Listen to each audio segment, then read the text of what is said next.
Who taught you that? The CEO's voice trembled as she stared at the equations sprawled across her daughter's homework. The numbers weren't ordinary, they were advanced calculus, something even university students struggled with. Her daughter, Lily, only 10 years old, twirled her pencil shyly and whispered, "Mr. Sam helped me, Mom, the janitor at school." That one simple sentence would change everything in Amelia Grant's life, the powerful CEO who had spent years believing she could solve every problem with money and power. Amelia wasn't just any CEO. She was the head of a major tech firm, commanding boardrooms and influencing markets. Her life was a blur of meetings, deals, and deadlines. Her world was structured, efficient, and cold.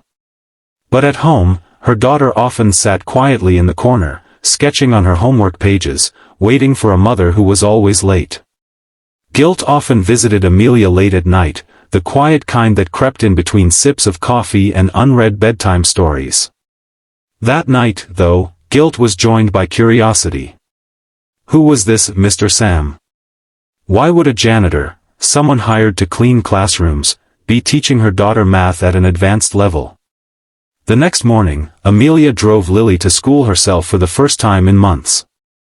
She waited until the children disappeared into the building, then asked the principal about Sam. The principal smiled softly. "Samuel Reed. He's been with us for years. Quiet man, keeps to himself. Used to be a university professor, I think, before something happened." Something happened. Those two words lingered. Amelia found him later that afternoon in the school hallway, mop in hand, his worn blue uniform faded at the elbows. He looked up, startled, when she approached. "Mr. Reed?" she asked gently. "My daughter, Lily, she says you've been helping her with math." He smiled, eyes kind but tired. "Ah, Lily. She's bright. Just needed someone to show her that numbers can be fun, not frightening." "Why would you?" she began, but stopped herself. Sam chuckled. "Why would a janitor teach?" "Because some habits don't fade. Teaching was my life before I lost my family, my job, my home. I made some mistakes, and the world moved on. But teaching a child again, it gives me purpose." Amelia's throat tightened.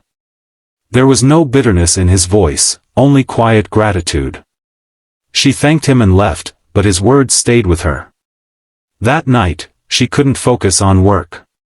She kept replaying the image of a man who had once been respected, now sweeping floors, yet still finding meaning in helping others. The next day, she asked Lily what Sam had taught her. The little girl's eyes lit up. "He said math is like magic, you just have to learn the trick. He showed me how to find patterns. He even made me promise not to give up when I don't understand something." That line hit Amelia hard. Don't give up when you don't understand something. It had been years since she'd applied that lesson to her own life. She realized how she'd stopped trying to understand people, her employees, her daughter, even herself. She'd been too focused on success, not significance. Amelia decided to learn more about Sam. Through quiet inquiries, she discovered that he had once been a brilliant mathematics professor who lost his job after taking the blame for a colleague's research fraud. His reputation was ruined, and with no savings or support, he ended up working wherever he could. He never told anyone the truth, not because he wanted pity, but because he believed in starting again with dignity. That night, Amelia visited the school again. Sam was locking up the supply closet. "Mr. Reed," she said, "I have an offer." He raised an eyebrow, unsure if she was joking. "An offer?" "Yes," she smiled. "Not as a janitor. As a teacher.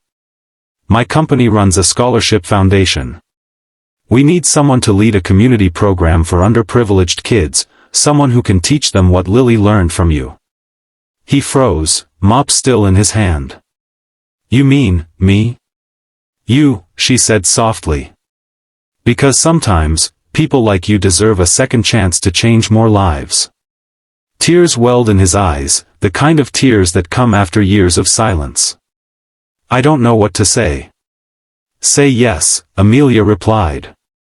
"And start tomorrow." In the weeks that followed, Sam's classroom became a small miracle. Kids who once feared numbers began to laugh, to challenge themselves, to dream bigger.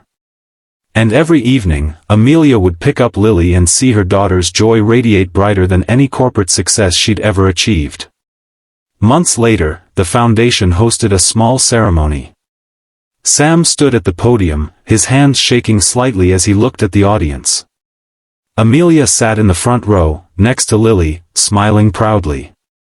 "Sometimes," Sam began, "life takes everything from you so it can give something better back.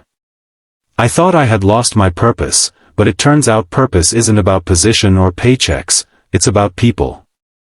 And one little girl reminded me that teaching is still my calling." The room erupted in applause. Lily ran up and hugged him, whispering, "You're the best teacher ever." And in that moment, Amelia realized something profound, that kindness often hides in the most unexpected places, and sometimes, the greatest teachers are the ones life tries hardest to forget. As the video fades, Amelia's voice narrates softly. "Never underestimate the people around you. The janitor, the stranger, the quiet helper, they may hold lessons that could change your life." If this story touched your heart, don't forget to like, share, and subscribe, because every story you share can inspire someone to see others differently. And with that, the screen fades to black, leaving a message glowing in white. Greatness isn't always in the spotlight, sometimes, it's holding a broom.